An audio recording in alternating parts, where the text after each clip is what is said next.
मेरी JEE preparation में मैंने ये हैक यूज़ किया और इंटरनेट चुरा-चुरा के पढ़ाई की अपनी। तो एक बहुत इम्पोर्टेंट चीज़ होती है इंट्रोस्पेक्शन कि अगर मैं शायद ये अच्छा करता, तो मेरा जेईई क्रैक हो सकता था।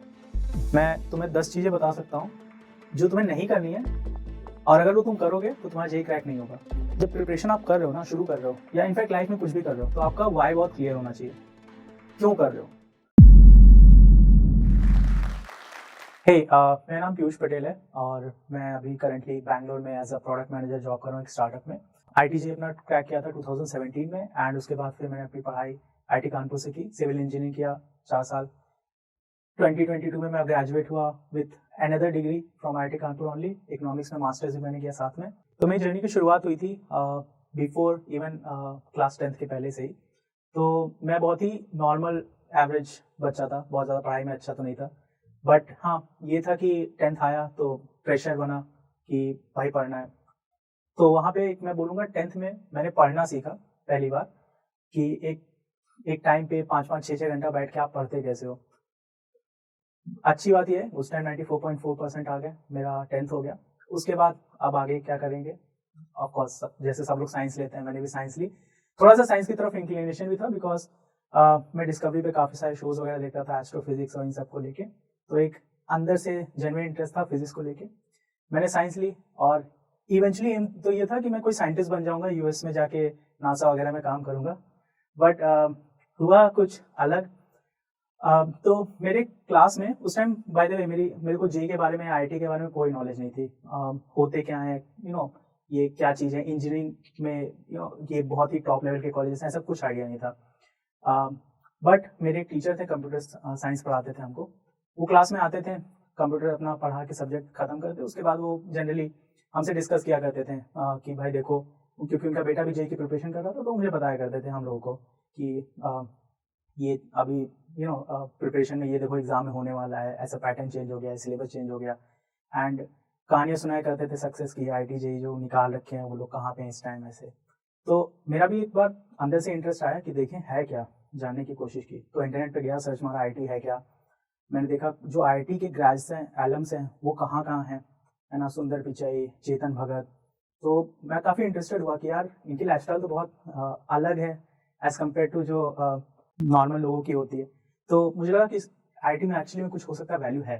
सो बेसिकली मैंने उसके बाद कुछ और वीडियोज़ देखी, चेतन भगत की एक वीडियो देखी, उसमें चेतन भगत बोल रहे थे कि वो अपने प्रिपरेशन के टाइम पे उन्होंने भी डाउटफुल थे कि आईटी करना चाहिए, प्रिपरेशन करनी चाहिए नहीं।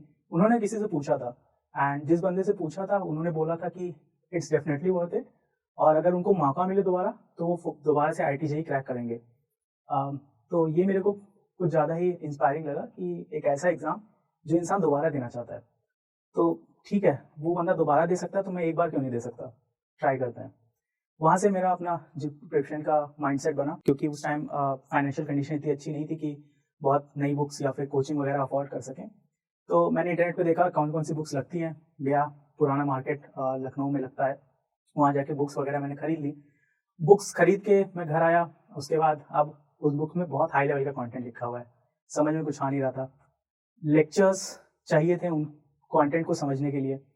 अब लेक्चर्स ये प्री जियो एरा की बात है 2015-16 की।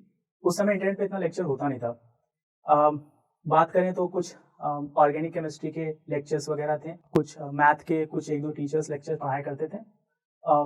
बस यही सब कुछ मिला-जुला के मतलब मैं बोलूँ करंटली उस पॉइंट ऑफ टाइम पे मैंने पूरा इंटरनेट एक्सप्लोर मार लिया था और मैं बोलूँगा जितना चाहिए था रिक्वायर्ड जेईई क्रैक करने के लिए उसका 30-40% ही कंटेंट अवेलेबल था। ठीक है, जो था उसी से शुरू किया जाए, है ना? 100% वैसे भी स्टार्टिंग में नहीं चाहिए होता है।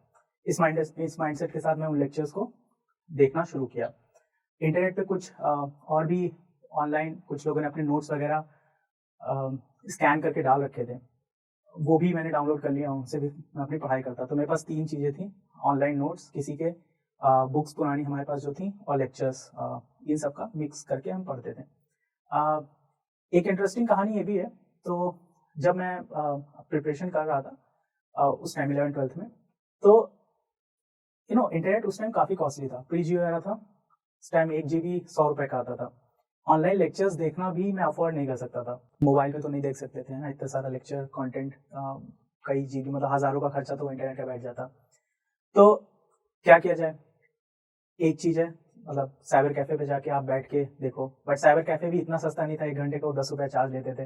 मतलब जैसा मैंने बताया कि अगेन फाइनेंशियल बैकग्राउंड उतना अच्छा नहीं था, बट एक हैक निकाला हमने उस टाइम। तो मेरे कुछ दोस्त थे जो कि मोबाइल हैकिंग में काफ़ी अच्छे थे, तो उन्होंने अपना पूरा मोबाइल हैक कर लिया था। वो साइबर कैफ़े में जाते, ₹10 देते, साइबर कैफ़े वाला वाईफ़ाई का पासवर्ड डाल देता। वो लोग साइबर कै नो बैकग्राउंड में जाके, रूटेड मोबाइल था, वो बैकग्राउंड में जाके पासवर्ड देख लेते थे और याद कर लेते थे। फिर जैसे ही वो साइबर कैफ़े से निकलते थे, साइबर कैफ़े वाला उनका वाईफ़ाई का पासवर्ड फॉरगेट कर देता था। तो उस टाइम जो मोबाइल होते थे उसमें आप डायरेक्टली आज के टाइम पे जैसे वाईफ़ाई का पासवर्ड देख सकते हो, वैसा नहीं होता था सिस्टम। तो ये हैक लगा के वो वाईफ़ाई का पासवर्ड निकालते थे। तो ऐसे दोस्त होने का फ़ायदा ये हुआ कि मैं उनसे वाईफ़ाई का पासवर्ड पूछ लेता, भाई साइबर कैफ़े में वाईफ़ाई का पासवर्ड क्या है? साइबर कैफ़े में वाईफ़ाई का पासवर्ड क्या है? और वो मुझे बता भी दिया करते थे। फिर मैं अपने घर पे बैठ के जो भी लेक्चर्स देखने होते थे मुझे अगले 1 हफ्ते में, मोबाइल पे डाउनलोड लगा देता था, पॉज़ कर देता था डाउनलोड, जाता जेब में मोबाइल को जेब में रख के साइबर कैफ़े के बाहर जाके मैं खड़ा हो जाता था। और ये फिर वहाँ पे ऑटोमेटिकली सारा वाईफ़ाई से के डेटा से मोबाइल के लेक्चर्स डाउनलोड हो जाते थे। तो मेरे पास पढ़ाई करने के लिए कंटेंट हो जाता था अगले 1 हफ्ते का। तो अगर मैं शॉर्ट में बोलूँ तो हाँ, मेरी जेईई प्रिपरेशन में मैंने ये हैक यूज़ किया और इंटरनेट चुरा-चुरा के पढ़ाई की अपनी। अ, खैर ये तरीके से मेरा पूरा 11th-12th का ऐसे ही प्रिपरेशन गया। एक और चीज़ है उस टाइम, क्योंकि आपके पास उस टाइम लेक्चर्स हो जाते थे, ठीक है, आपने लेक्चर देख लिया, कॉन्सेप्ट आपको समझ में आ गया। आप लेकिन जब आप प्रॉब्लम प्रैक्टिस करते हो, लेट्स से आप एससी वर्मा के प्रॉब्लम सॉल्व कर रहे हो, तो कई बार प्रॉब्लम्स आपसे सॉल्व नहीं होते हैं, है ना? तो उस टाइम कोई हेल्प चाहिए होती है ताकि आप प्रॉब्लम्स को टैकल कर पाओ, कॉन्सेप्ट अच्छे से समझ पाओ। तो उस time just because again coaching का अभाव था, तो मैं जनरली क्या करता था, अपने जो स्कूल वाले टीचर्स होते थे उनके पास जाके हेल्प माँगता था। एंड क्योंकि वो देखते थे कि हाँ ठीक है, बच्चा मेहनती है और कुछ करना चाहता है, तो वो भले ही उनको कॉन्सेप्ट उनके भी इतने स्ट्रॉन्ग नहीं थे, बट मेरे साथ बैठ के वो डिस्कस करते थे चीज़ें, तो मेरे को थोड़े वहाँ से हेल्प मिल जाती थी। तो स्कूल के टीचर्स का काफ़ी सपोर्ट था और ये करते-करते फाइनली 12th का फिर बोर्ड एग्ज़ाम आया। 12th के बोर्ड एग्ज़ाम में मेरे 95% आए। स्कूल उस टाइम मैंने टॉप कर लिया था और साथ ही साथ जेईई मेंस में मेरे 114 मार्क्स थे। मेरे ख्याल से कट ऑफ 104 गया था कुछ। तो इस तरीके से मेरा कट ऑफ भी क्लियर हो गया, जेईई मेंस भी मेरा क्वालिफाई हो गया। तो एक अंदर से कॉन्फिडेंस आ गया कि भाई मैं जेईई बिना तैयारी के, मतलब बिना कोचिंग के, अगर मैं जेईई मेंस क्रैक कर सकता हूँ अपने आप से, तो अगर मैं अच्छे से प्रिपरेशन करूँ तो शायद मेरा जेईई एडवांस भी निकल जाए। तो 2016 में तो मेरा जेईई एडवांस नहीं निकला, कुछ 10-15 नंबर से मैं रह गया था, बट ये एक अंदर से कॉन्फिडेंस आ गया कि हाँ, किया जाए तो निकल जाएगा। फिर 2017-16 में के बाद मैंने ड्रॉप लिया 1 साल का, और उस समय मेरा फोकस ये था कि भाई अब तो जेईई निकालना है, आईआईटी जाना है, आईआईटी के अलावा और कोई ऑप्शन मेरे पास है नहीं। तो यहाँ से मेरी, मैं बोलूँगा, एक्चुअल जो जेईई की प्रिपरेशन है वो स्टार्ट हुई। अभी तक तो कुछ जुगाड़ पानी से काम चल रहा था। तो अब बिफोर मैं अपना जेईई का प्रिपरेशन शुरू करता फॉर ड्रॉप ईयर में, कुछ चीज़ें थी जो मेरे को रियलाइज़ हुई थी उसी टाइम पे कि अगर मैं शायद ये अच्छा करता तो मेरा जेईई क्रैक हो सकता था। तो एक बहुत इंपॉर्टेंट चीज़ होती है इंट्रोस्पेक्शन। बिफोर मैंने अपनी 2017 में ड्रॉप ईयर के पहले जो प्रिपरेशन थी, उसके पहले मैंने इंट्रोस्पेक्ट किया अपने पढ़ाई को, अपने प्रिपरेशन को। और एक मैंने क्या किया, पूरा एक पेपर लिया और पेपर में सारे पॉइंट्स लिख दिए कि कहाँ-कहाँ, क्या-क्या गलती हुई मुझसे। उसके अलावा मैंने ये भी लिखा सामने कि क्या-क्या सही किया जा सकता है। अब जनरली लोग इन दोनों चीज़ों को समझते हैं, बट वो होता है ना, उनके ऊपर टाइम अच्छे से स्पेंड नहीं करते। मैंने इसके ऊपर अच्छे से, मैं बोलूँगा 2 दिन मैंने अराउंड स्पेंड किया और एक थर्ड कॉलम भी बनाया था जिसमें लिखा था कि मैं क्या-क्या कैसे इंप्रूव कर सकता हूँ, एक्शनेबल्स बेसिकली। तो अगर मैं एक एग्जांपल दूँ छोटा-सा, फॉर एग्जांपल मुझे पता था इनऑर्गेनिक केमिस्ट्री मेरी काफ़ी वीक है। अब दूसरे कॉलम में था इनऑर्गेनिक केमिस्ट्री मुझे स्ट्रॉन्ग करनी है, थर्ड में था कैसे स्ट्रॉन्ग करेंगे। तो 15 मिनट हर दिन मैं अपने जो भी इनऑर्गेनिक केमिस्ट्री के फॉर्मूले हैं वो दीवार पे चिपका दूंगा, हर दिन 15 मिनट में उसको देखूंगा। ये एक्शनेबल हो गया मेरे लिए। सेम वे पे जैसे मैं रिवीजन बहुत कम करता था, तो मेरा ये एक्शनेबल हो गया कि मेरे को हर दिन 24 घंटे के अंदर जो भी मैंने आज पढ़ा है वो अगले दिन सुबह 24 घंटे के अंदर मुझे रिवाइज करना है। ये एक्शनेबल हो गया। तो इस तरीके से मैंने कुछ ग्राउंड रूल सेट कर लिए थे कि अब ये जो गलतियां की हैं ये दोबारा नहीं रिपीट करेंगे, नहीं तो फिर मेरा नंबर कम ही आने हैं। तो अब ड्रॉप ईयर में मैंने कोचिंग में एक एडमिशन भी ले लिया था। कुछ जान पहचान के IIT कानपुर के एलुमनाई थे, उन्होंने कोचिंग शुरू की थी। तो मैं one of the first student था जो वहाँ पे एनरोल हुआ था, और उन्होंने काफ़ी हैवी डिस्काउंट भी दिए थे क्योंकि रिश्तेदारी में थे। तो खैर इस वजह से मैं कोचिंग अफोर्ड कर पाया। शुरू हुआ कोचिंग। तो उस टाइम टीचर्स बैच इतना स्ट्रेंथ ज़्यादा नहीं था, मेरे ख्याल से 7 या 8 लोग कोचिंग में आते थे, जबकि जनरली उस टाइम पे जो कोचिंग के बैचेस होते थे तो 100-100 लोगों तक होते थे।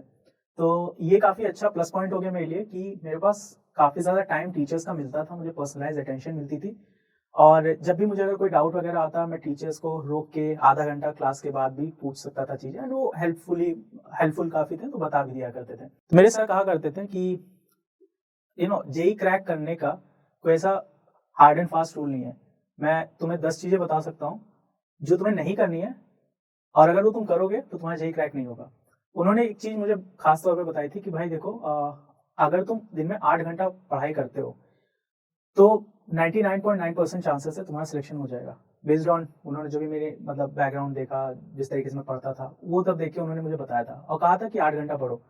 मैंने इसको बहुत दिल पे बात ली थी कि 8 घंटा अगर बोल रहे हैं सर, करते हैं, है ना? ऐसा ना हो कि मैं 7 ही घंटे पढ़ रहा हूँ और मेरा एट द एंड अगर नहीं होता है तो रिग्रेट रह जाएगा हमेशा ज़िंदगी भर के लिए कि काश मैं 1 घंटा और हर दिन पढ़ लेता, शायद मेरा निकल जाता। तो रिग्रेट ना रहे, इसलिए मैं हर दिन अपने आप को पुश करता था कि 8 घंटे कैसे भी कैसे पढ़ने हैं। तो ये एक मेरे लिए मूल मंत्र था कि सेल्फ स्टडी चाहिए 8 घंटे की। अगर मैं उस टाइम की प्रिपरेशन की बात करूँ, मेरा दिन कैसा होता था, शेड्यूल कैसा होता था, तो सुबह मैं अपना 8 घंटे सेल्फ प्रिपरेशन करने के लिए मैं सुबह अपना 5 बजे उठ जाता था। 5 बजे से 6 बजे तक मेरा होता था पास्ट 24 आवर्स में जो भी पढ़ा है वो रिवाइज़ करो। रिवाइज़ कर लेता था। जो भी क्वेश्चंस मुझसे लास्ट डे में नहीं हुए, उसको एक बार और ट्राई मारता था, और जो नहीं हुआ तब भी उसके बाद मैं उसकी फ़ोटो ले लेता था मोबाइल फ़ोन पे, और मोबाइल फ़ोन मेरे जेब में होता था।